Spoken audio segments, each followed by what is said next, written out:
वृंदावनेश्वर मुकुंद मनोज्ञवेश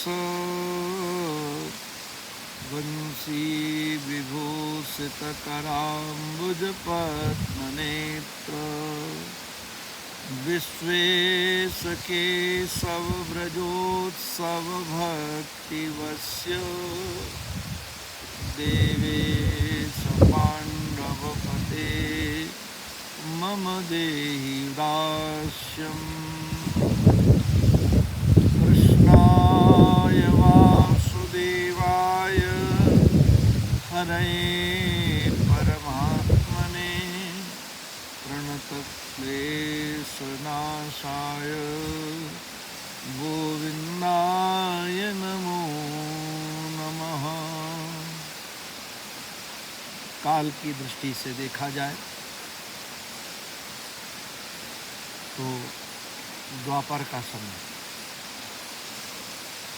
उसमें भी ऐसा काल जिस काल में दैत्यों का बोलबाला था, असुरों का बोलबाला था, परितः दुष्टों का साम्राज्य फैलता जा रहा था।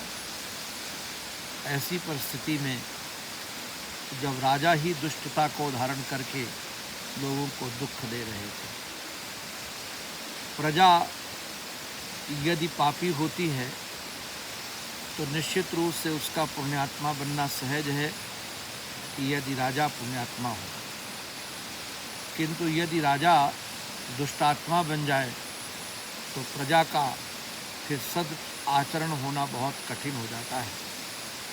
इसलिए धरा तब तक धैर्य धारण करके रखती है जब तक धरा में समाज के लोग दुखी हों, समाज के लोग धर्माचरण का परित्याग कर चुके हों, तब तक तो उसका धैर्य धारण रहता है। किंतु जब राजा ही दुष्टता को धारण कर लेता है तब फिर धरा का धैर्य नहीं रह जाता है और वह धरा ब्रह्मा जी के पास जाती है। ब्रह्मा जी उस धरा को लेकर साथ में देवताओं को लेकर के जाकर के क्षीर सागर के समीप परमात्मा से प्रार्थना करते हैं। तत्र गत्वा जगन्नाथम देव देव शाकपिं पुरुषम पुरुष सूक्तेन उक्तस्थे गदाभृत।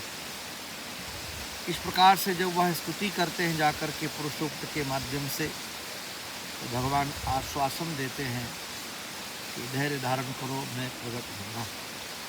फिर वही परमात्मा जो व्यापक ब्रह्म है, वही सगुण साकार बन करके प्रकट होते हैं।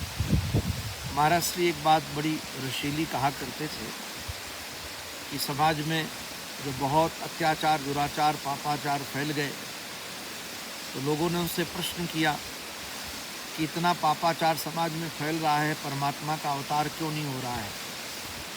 महर्षि ने कहा भले पापात्माओं का वृद्धि का समय आया हुआ है, किंतु परमात्मा के अवतार का समय इसलिए नहीं आ पाया है क्योंकि परमात्मा को प्रकट करने वाली देवकी जैसी माँ नहीं। जब तक देवकी जैसी माँ नहीं होगी तब तक परमात्मा का प्राकट्य नहीं होगा। तो देवकी जैसी माँ जिसके जीवन में दुख आते हैं किंतु वह धैर्य धारण करके रखती है और दुख काल में भी परमात्मा की कृपा का अनुभव करती है।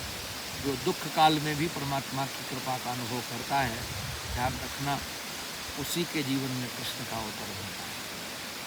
और जन्मोत्सव मनाने का एकमात्र प्रयोजन यह न हो कि एक दिन के लिए, एक घंटे के लिए हम थोड़ा उत्सव मना लें।